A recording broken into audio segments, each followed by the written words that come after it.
Civil services की तैयारी कर रहे हैं? सिर्फ पढ़िए मत, पढ़िए सेल्फ स्टडी के अंदाज में। गहराई से तैयार किए गए विषय और विस्तृत टॉपिक्स प्रीलिम्स, मेंस और इंटरव्यू तीनों के लिए। सारी सामग्री टॉप एजुकेटर्स द्वारा क्यूरेट की गई है ताकि आपकी तैयारी रहे फोकस्ड और exam smart.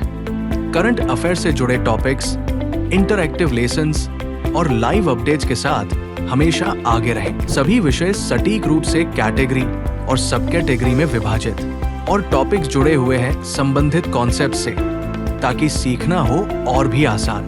Self study UPSC IAS prep app, हर अभ्यर्थी की पहली पसंद। Anyone, anytime, anywhere.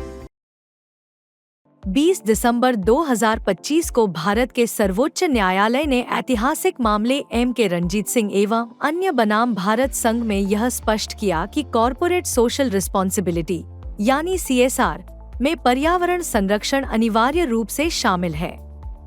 न्यायालय ने कहा कि कॉर्पोरेशन भी संवैधानिक इकाइयां हैं और वे अनुच्छेद 51 AG के तहत प्राकृतिक पर्यावरण जैसे जंगल, नदियां, झीलें और वन्य जीव की रक्षा करने के लिए बाध्य हैं। सुप्रीम कोर्ट ने स्पष्ट किया कि CSR कोई दान या स्वैच्छिक गतिविधि नहीं है, बल्कि यह एक कानूनी रूप से बाध्यकारी दायित्व है, विशेषकर जब कॉर्पोरेट गतिविधियां पर्यावरण और जैव विविधता को प्रभावित करती हैं। पॉल्यूटर पेज प्रिंसिपल लागू करते हुए न्यायालय ने कहा कि यदि किसी कंपनी की गतिविधियों से पारिस्थितिकी तंत्र या प्रजातियों को नुकसान पहुंचता है तो उसे इन सीटू और एक्स सीटू संरक्षण की लागत वहन करनी होगी।